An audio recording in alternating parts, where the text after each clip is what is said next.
Hello hi welcome to back AJ channel. So ಇವತ್ತಿನ video very important. ಇವತ್ತು solution ಆಗುತ್ತದೆ ಹೇಳ್ತಾ ಇರುವಂಥದ್ದು.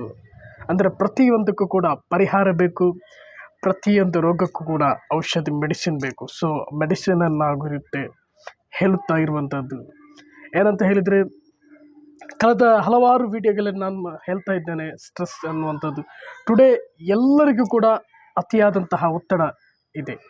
ಪ್ರತಿಯೊಬ್ಬರು ಕೂಡ ಚಿಕ್ಕಂದಿಂದ ಹಿಡಿದು ದೊಡ್ಡವರು ಕೂಡ ಅತಿಯಾದಂತಹ ಒತ್ತಡ ನಾವು ನೋಡ್ತಾ ಇದ್ದೇವೆ.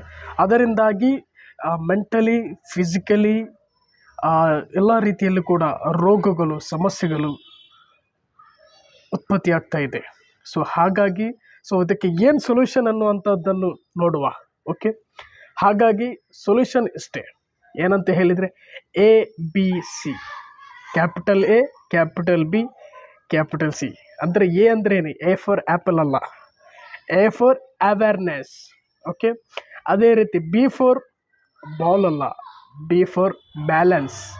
ಹಾಗೆಯೇ ಸಿ ಫಾರ್ ಕ್ಯಾರೆಟ್, ಖಂಡಿತವಾಗಿ ಅಲ್ಲ, ಸಿ ಫಾರ್ ಕಂಟ್ರೋಲ್. ಅಂದರೆ ಅವೇರ್ನೆಸ್. First point awareness. ಏನಂತ ಹೇಳಿದರೆ, ನಮಗೆ ಯಾವ ರೀಸನಿಂದ, ಯಾವ ಕಾರಣದಿಂದ ಸ್ಟ್ರೆಸ್ ಆಗ್ತಾ ಇದೆ, ಅತಿಯಾದಂತಹ ಒತ್ತಡ ಆಗ್ತಾ ಇದೆ, ಓವರ್ಲೋಡ್ ಆಗ್ತಾ ಇದೆ ಮೈಂಡ್, ಅದನ್ನು ನಾವು ಐಡೆಂಟಿಫೈ ಮಾಡಿ ಅದಕ್ಕೆ ನಾವು ಅವೇರ್ನೆಸ್ ಕೊಡಬೇಕು. ಅಂದರೆ ಜಾಸ್ತಿ ನಾನು ಇದನ್ನು ಒತ್ತಡವಾಗಿ ತೆಗೆದುಕೊಂಡು ಹೋದರೆ ನಮಗೆ ಅದರಿಂದ ಸಮಸ್ಯೆ ಇದೆ, ನಮ್ಮ ದೇಹಕ್ಕೆ ಫಿಸಿಕಲಿಯಾಗಿ, ಮೆಂಟಲಿಯಾಗಿ ಸಮಸ್ಯೆ ಇದೆ, ನಮ್ಮ ಸಂತೋಷವನ್ನು ನಾವು ಕಳೆದುಕೊಳ್ಳುತ್ತೇವೆ. ಈ ಥರ ಅವೇರ್ನೆಸ್ ನಮ್ಮಲ್ಲಿ ನಾವು ಮೂಡಿಸುವಂಥದ್ದು, ಅಂದರೆ ಸೆಲ್ಫ್ ಅವೇರ್ನೆಸ್. ಓಕೆ, ಅದೇ ರೀತಿ ಒಂದು ವೇಳೆ ನಮಗೆ ಸಾಧ್ಯ ಆಗದಿದ್ದರೆ ಅದಕ್ಕೆ ತಕ್ಕಂತಹ ಕೌನ್ಸಿಲಿಂಗ್ ಇದೆ, ಅದಕ್ಕೆ ತಕ್ಕಂಥ ನುರಿತ ಜನರು ಇರ್ತಾರೆ, ಎಕ್ಸ್ಪರ್ಟೀಸ್. ಓಕೆ, ಅವ್ರ ಜೊತೆ ಭೇಟಿಯಾಗಿ, ಕಾಂಟ್ಯಾಕ್ಟ್ ಆಗಿ ಅದಕ್ಕೆ ನಾವು ಸೊಲ್ಯೂಷನ್ ಕಂಡುಹಿಡ್ಕೊಂಡು, ಫಾರ್ ಎಕ್ಸಾಂಪಲ್ ನನ್ನ ಜೊತೆ ಬಂದರೂ ಕೂಡ ನಾವು ಅದಕ್ಕೆ ಬೇಕಾದಂತಹ ಸೊಲ್ಯೂಷನನ್ನು ಫೈಂಡ್ ಔಟ್ ಮಾಡಿ ನಾವು ಕೊಡ್ತೇವೆ. ಓಕೆ, ಸೊ ಎರಡು balance very important. For example driving ಮಾಡುವಾಗ ನೋಡಿ, ಲೆಫ್ಟ್ ಸೈಡು ಕೂಡ ರೈಟ್ ಸೈಡ್ ಕೂಡ ಅತಿಯಾದಂಥ ಲೆಫ್ಟ್ ಸೈಡ್ ಹೋಗೋದೆ, ಅತಿಯಾದಂತಹ ರೈಟ್ ಸೈಡ್ ಹೋಗೋದೆ, ಮಿಡ್ಲಲ್ಲಿ ಬ್ಯಾಲೆನ್ಸ್ ಆಗಿ ಹೇಗೆ ಹೋಗ್ತೀವಿ, ಅದೇ ರೀತಿ ನಮ್ಮ ಮೈಂಡಲ್ಲಿ ಈ ಥರನೇ ಅತಿಯಾದಂತಹ ನೆಗೆಟಿವ್ ಥಾಟ್ ಬರುತ್ತೆ. ನೆಗೆಟಿವ್ ಥಾಟಿಂದ ಆಗಿರುತ್ತೆ ಜಾಸ್ತಿ ಸ್ಟ್ರೆಸ್ ಬರುವಂಥದ್ದು. ಸೊ ಹೀಗೆ ಬರುವಂತಹ ಸಂದರ್ಭದಲ್ಲಿ ಅದನ್ನು ನಾವು ಬ್ಯಾಲೆನ್ಸ್ ಮಾಡಲಿಕ್ಕೆ ಕಲಿಬೇಕು. So this is not for one day, one ಟೈಮಲ್ಲಿ ಒಂದು ದಿವಸದಲ್ಲಿ ಆಗುವಂಥದ್ದಲ್ಲ ಇದು. ಇದಕ್ಕೆ ಟೈಮ್ ತೆಗೆಯುತ್ತೆ, ನಾವು ಪ್ರಯತ್ನ ಮಾಡಬೇಕಾಗುತ್ತೆ. ಓಕೆ, ಸೊ ಬ್ಯಾಲೆನ್ಸ್ ಮಾಡಲಿಕ್ಕೆ ಕಲಿಬೇಕು. ಓಕೆ, ಆಗುತ್ತೆ, ಡೆಫಿನೆಟ್ಲಿ ಆಗುತ್ತೆ, ಬ್ಯಾಲೆನ್ಸ್ ಮಾಡಲಿಕ್ಕೆ ಕಲಿಬೇಕು. ಅದೇ ರೀತಿ third one, C for control. Control means control ಮಾಡುವಂಥದ್ದು. ಓಕೆ, ನಿಯಂತ್ರಣ ಏನು ಹೇಳುತ್ತೇವೆ ಅದು.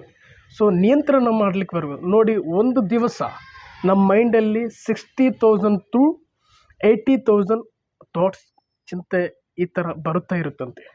ಓಕೆ, ನಮ್ಮ ಮೈಂಡಲ್ಲಿ ಥಿಂಕಿಂಗ್ ಬರುತ್ತಾ ಇರುತ್ತೆ. ನೋಡಿ, ಯಾವುದೇ ಒಂದು ವಸ್ತು ನೋಡಿದರೂ ಥಿಂಕಿಂಗ್ ಬರುತ್ತೆ. ಅದು ನೋಡಿದರೆ ಇದು ನಮ್ಮ ಮೈಂಡ್ ಓಡ್ತಾ ಇರುತ್ತೆ. ಸೊ ಕಣ್ಣು ಮುಚ್ಚಿದ್ರು ಕೂಡ, ಕಣ್ಣು ಓಪನ್ ಬೇಡ, ನಾನು ಏನು ಥಿಂಕ್ ಮಾಡೋದಿಲ್ಲ ಅಂತ ಹೇಳಿದರೆ, ಕಣ್ಣು ಮುಚ್ಚಿದ್ರು ಕೂಡ ನಮ್ಮ ಮೈಂಡಲ್ಲಿ ಥಿಂಕಿಂಗ್ ಬರುತ್ತಾನೆ ಇರುತ್ತೆ, ರೈಟ್?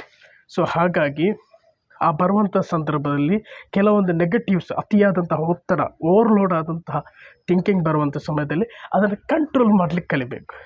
ಓಕೆ, ಸೊ ಹಾಗಾಗಿ ಕಂಟ್ರೋಲ್ ಮಾಡಲಿಕ್ಕೆ ಆಗುತ್ತೆ ಅಂತ ಹೇಳಿದರೆ ನಾವು ಪ್ರಯತ್ನ ಮಾಡಬೇಕಾಗುತ್ತೆ. ಅದಕ್ಕೆ ಕೆಲವೊಂದು ಎಕ್ಸಸೈಸ್ ಇರ್ಬೋದು, ಮೆಡಿಟೇಷನ್ಸ್ ಇರ್ಬೋದು, ಅದೇ ರೀತಿ ಡಿಫ್ರೆಂಟ್, ಅಂದರೆ ಥಾಟ್ಸ್, ನಾವು ನೋಡುವಂಥ ದೃಷ್ಟಿಕೋನ ಚೇಂಜ್ ಇರ್ಬೋದು. ಸೊ ಹಾಗೆ ಅದು ಮುಂದಿನ ವಿಡಿಯೋಗಳಲ್ಲಿ ಯಾವ ರೀತಿ ಇನ್ನೂ ಕೂಡ ಅದನ್ನು ಕಂಟ್ರೋಲ್ ಮಾಡಬೇಕೆನ್ನುವಂಥದ್ದು ಎನ್ನುವ ಇನ್ಫಾರ್ಮೇಷನನ್ನು ನಾವು ನಿಮ್ಮ ಜೊತೆ ಹಂಚುತ್ತೇವೆ ಖಂಡಿತವಾಗಿಯೂ. ಓಕೆ, ಸೊ ಇದು ಯೂಸ್ಫುಲ್ ಅಂತ ನಾನು ಭಾವಿಸಿದ್ದೇನೆ. ಸೊ ಎಲ್ಲರಿಗೂ ಕೂಡ ಶೇರ್ ಮಾಡಿ, ವೆರಿ ಇಂಪಾರ್ಟೆಂಟ್, ಒಳ್ಳೆಯ ವಿಷಯ. ನೋಡಿ, ಈ ವಿಡಿಯೋ ಕ್ವಾಲಿಟಿ ಇಲ್ಲದೇ ಇರ್ಬೋದು, ಆದರೆ ಇನ್ಫಾರ್ಮೇಷನ್ ಕಂಟೆಂಟ್ಸ್ ಇದೆಲ್ಲ ತುಂಬ ವ್ಯಾಲ್ಯೂಬಲ್. ಓಕೆ, ಸೊ ಇದು ಎಲ್ಲರಿಗೂ, ಯಾರಿಗೆ ಅಗತ್ಯ ಇದೆ ಎಲ್ಲರಿಗೂ ಕೂಡ ಶೇರ್ ಮಾಡಿ. ಇನ್ನೂ ಕೂಡ ಇಂತಹ ಇನ್ಫಾರ್ಮೇಷನ್ ಮಾಡಲಿಕ್ಕೆ ನಮಗೆ ಸಬ್ಸ್ಕ್ರೈಬ್ ಮಾಡಿ. Okay, so bye, thank you.